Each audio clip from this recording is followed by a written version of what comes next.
Yan po. Ay, umuulan. Magandang gabi po sa inyong lahat, mga boss, chief amo, sir. Kung naririnig ninyo, medyo malat at medyo makate yung ating lalamunan ngayong gabi na ito, mga boss, chief amo, sir. Kaya susubukan natin na makinig, no, kasama ninyo, pero magre-reaction at magkukomento pa din po tayo doon sa mga nangyari sa unang araw po ng impeachment ng Vice Presidente, mga kababayan.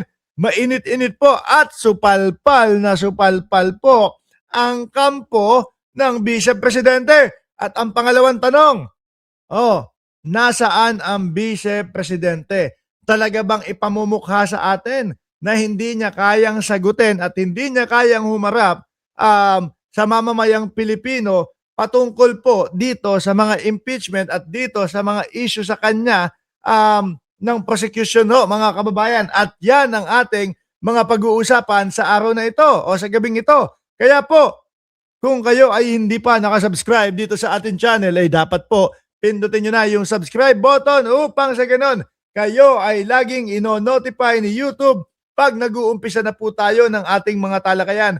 Sabi ni Cesar de los Reyes, Dan Nabos Mark, nandyan din si Alaga, nandyan din si Dens Rivera, si Marge ng Cereza Force, si Jonar Galera, si Joel, andyan na din po si Trining Lozano. Sandali nga, no, iinom muna ako saglit, no?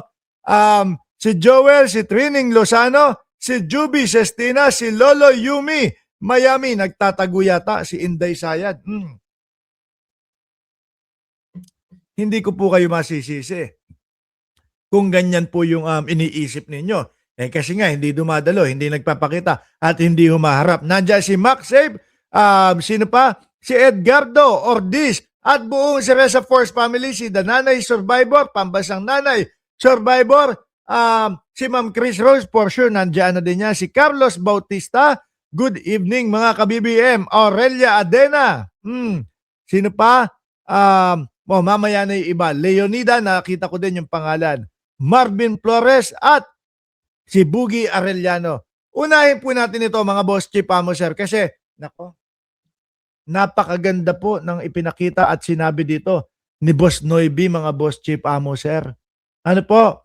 Napakaganda ng sinabi at nung mga kataga na binitawan po dito ni Robin Padilla, mga bossing. Sabi ni Marlon Asirot de la Cruz, saka ano yan? Ang bilis naman ng topic natin. Ang bilis nung ano. Sana makulong na yang si Sara na yan. Shout out, boss. Tingnan ho natin dito sa impeachment. Baka nagtatago na si Sara. Sabi ni Cesar de los Reyes. Pakinggan muna natin si Robin Padilla, mga kababayan. Sabihin po natin sa Tagalog upang mas maintindihan po ng ating mga kababayan. Gusto nga pala ni Robin Padilla. Naku, inano pa tayo yata ni Robin Padilla. Tayo pa yung ipinangsanggalang, mga bossing. Sabihin po natin sa Tagalog. Actually, may punto naman din po ang isang Robin Padilla, mga kababayan. Alam natin na meron po tayong mga kababayan na sabihin na natin tinatamad kapag ka-Englishan at kapag ka ganyan ang usapan. Pero ako, naniniwala ho ako dito. Kaya pinupursige ni Robin Padilla ito, mga bossing, ay hindi para doon sa mga hindi para doon sa mga kababayan natin. Pang sariling interest to. Pang sariling interest, mga boss, chief amo, sir. Dahil alam naman natin na ang isang Noybi ay hirap po kapag ka sa Englishan po. Yun lang, naipananggal lang yung mamamayang Pilipino, no? Para siya ay makasabay at hindi ko alam kung kahit Tagalog ba kaya pa din o makakasabay pa rin si Robin Padilla pag usapin ng ganyan, no? Saan daw at ano daw ang ginawa niya para makasabay siya? Sabihin po natin sa Tagalog upang mas maintindihan po ng ating mga kababayan. Ayan, Bingi po ako ng tulong sa Google. Ayun naman pala. Ay, sandali lang. Paano ito kung hindi maiiwasan na magsalita ng English, no? At kinakailangan ng sagot at kinakailangan na si Robin Padilla ay magsalita doon. Google muna. Minsan mga bossing, minsan nagkakamali din ang Google, di ba mga kababayan? Minsan may mga translate sila na iba yung sinasabi versus doon sa kung ano talaga yung dapat sabihin. Paano kung aasahan po ni Boss Noybe yan, mga bossing? Saan na lang po pupunta itong impeachment na ito? Di ba? Sabi ni Erwin Santos, tadyakan kuya seryoso na. Uy, wag naman. Senador natin yan. Jasper Jason, ikulong ang Judas, no? Sa bansa para hindi na makapagasik ng lagim ho, mga kababayan. Idadahilan o idadamay ang katangahan ng madlam. Hindi. Ako naniniwala ako na para sa pansarili niya yan eh. Hindi po yung para sa, dahil para maintindihan ng ganito, ganyan. Nandoon na po tayo na maraming kababayan tayo na tinatamang at natatamad na makinig. Marami tayong kababayan na hindi nakakaintindi ng English. Pero, wag nang, alam mo yun, sabihin mo na, pang sarili at para ako ay makasabay dito sa usapin ng impeachment. Dito sa hearing ng impeachment. Di ba mga bossing? Dagdagan ko na yung kay Binoy. Sa tingin niyo po ba, kasi kaninang umaga, sa tingin niyo po ba, si Robin Padilla ay susunod na ipapa-aresto na din po, mga kababayan, dahil po doon sa obstruction of justice. No? Kasi mga kababayan, yan malinaw na malinaw sa ating mga mamamayang Pilipino. Sir Christian, Ma'am Christina, Catherine Garcia, salamat sa pagiging miyembro ng channel na ito. No?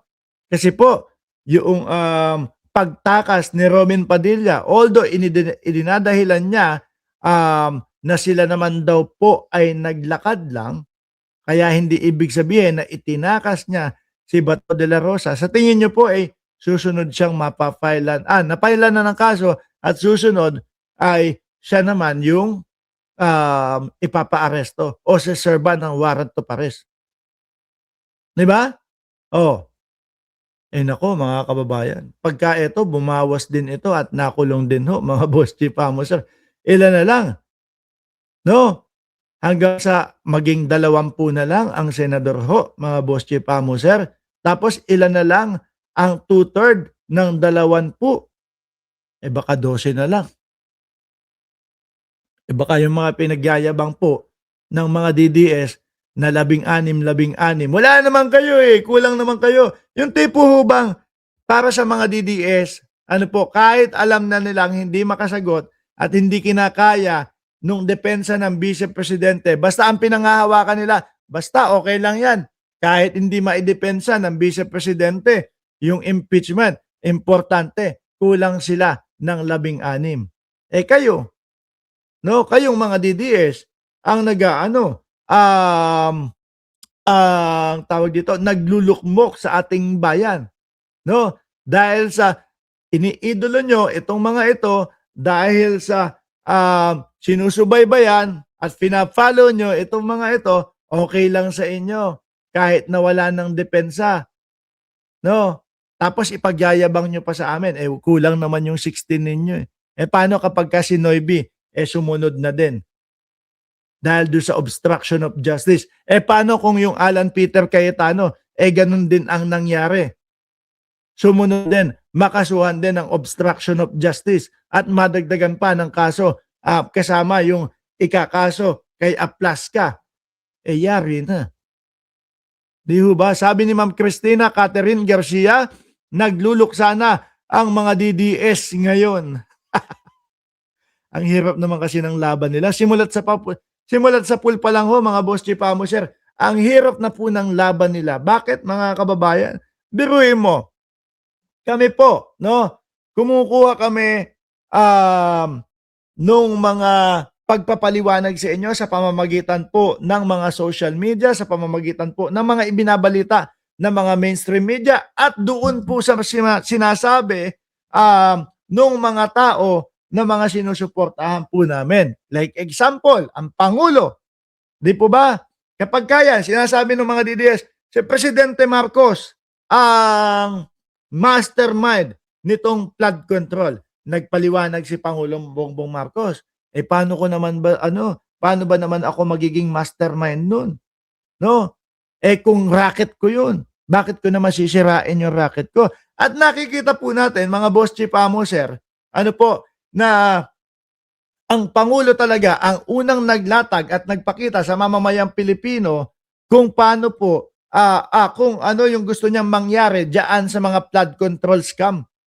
Di ba? Sa Pangulo nang galing yun. Kaya tayo pag-vlog at naididepensa natin ang Pangulo. Yung kampo ng DDS, ultimo ho, no?